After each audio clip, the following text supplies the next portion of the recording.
I want to come to you and ask you to put on the budget. Let's put it on the budget that you give us 2% off the top.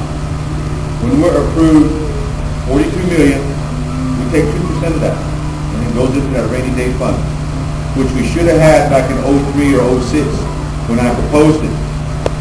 If we'd had the rainy day fund, we could have used it to keep these people at HIP employed, providing home building, repairs at home.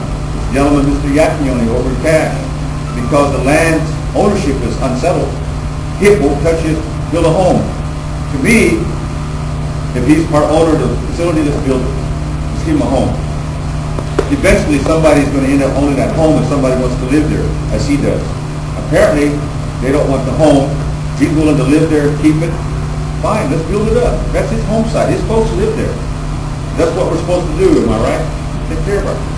There's some things we can do. We can't do everything.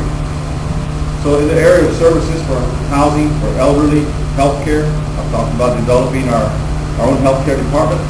I think on that budget, Johnny, if you talk about all the issues, if you look at them, diabetes, optometry, all that comes to about $900,000, including the substance abuse program.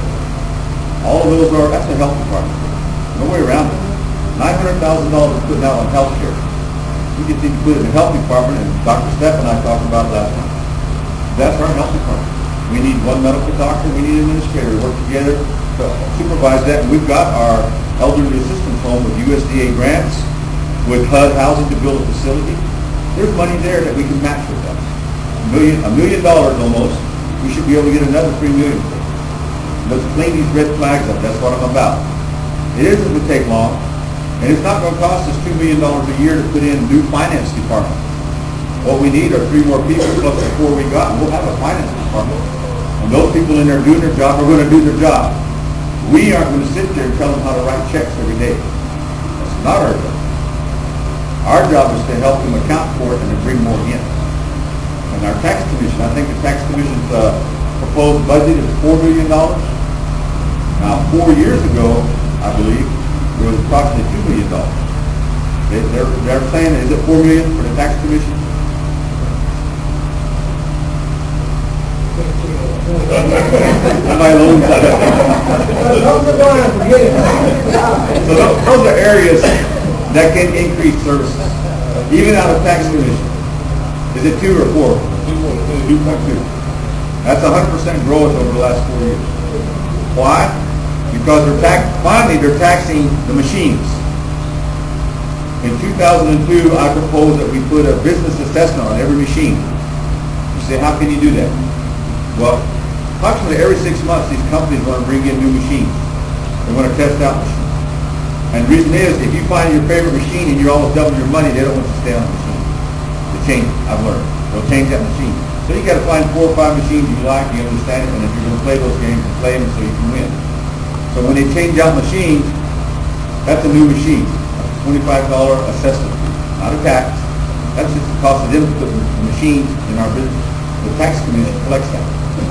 But it wasn't initiated until 2004. Even though we voted, the CBC and the Gaming Commission, we were that, voted it in. It was not initiated until 2004. Why they held up? When I wasn't there. I couldn't tell you. So now that revenue's gone up, and all these machines we have, they have to pay a $25 assessment, if not more, each time they change a new one in, bring in. So that helps us build revenue. Then the cigarette sales, that's a part of the gaming. But you know, it runs, inventory costs a lot. And then the salary fund. So if we lease those out to an entrepreneur, Comanche person, gets at least one smoke shop, they get to make some money, pay a fee to us, because we're still collecting taxes on sales. We're collecting 5%. We reduce our overhead, we still keep our income. But we help an entrepreneur who wants to go into business on the street. They get to lease that area. We're not losing anything. An individual and a family might want to gain something.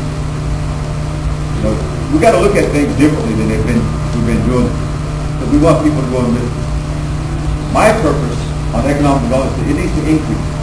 We need to increase in bigger areas to bring more income in. Because I believe economic development being funded anywhere from 4 to 5 years now, and we've been giving them millions of dollars that they haven't given back.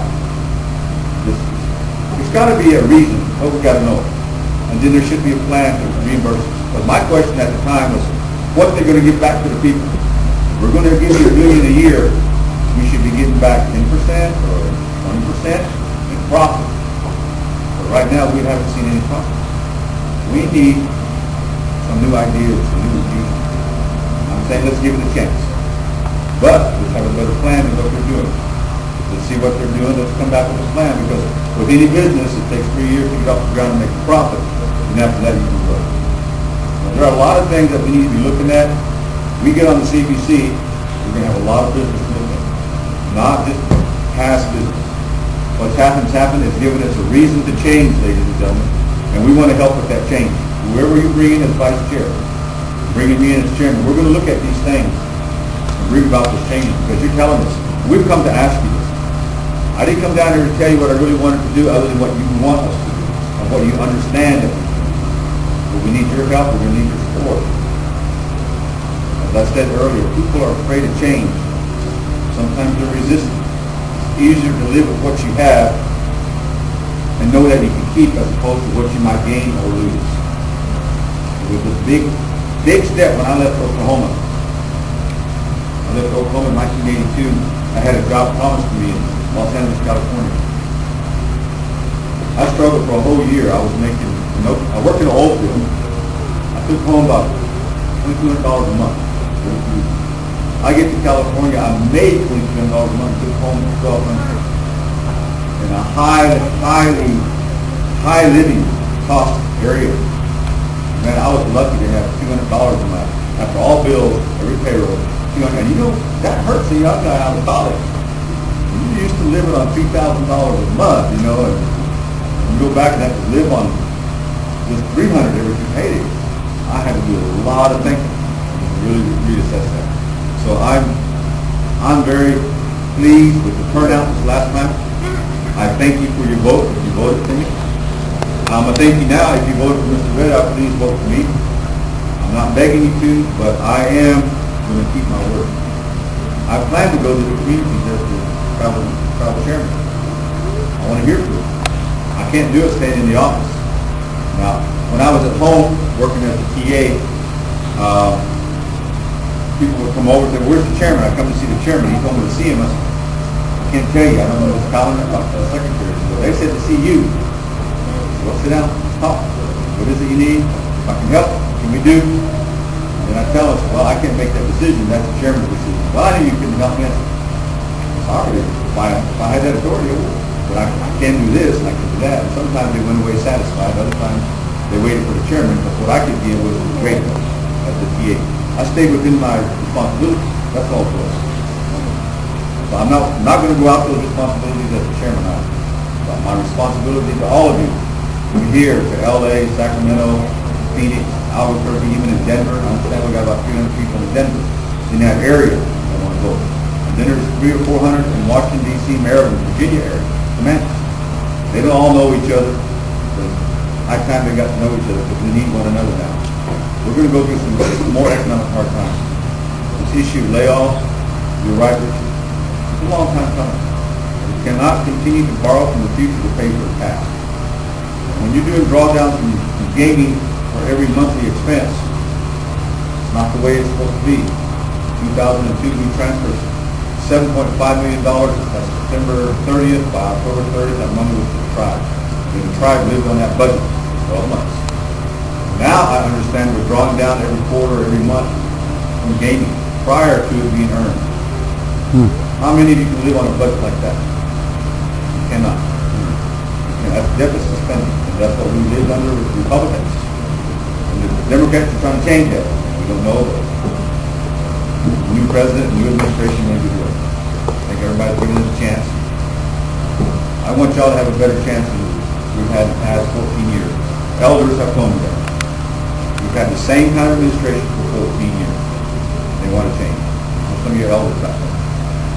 With that, I'll open it up for questions.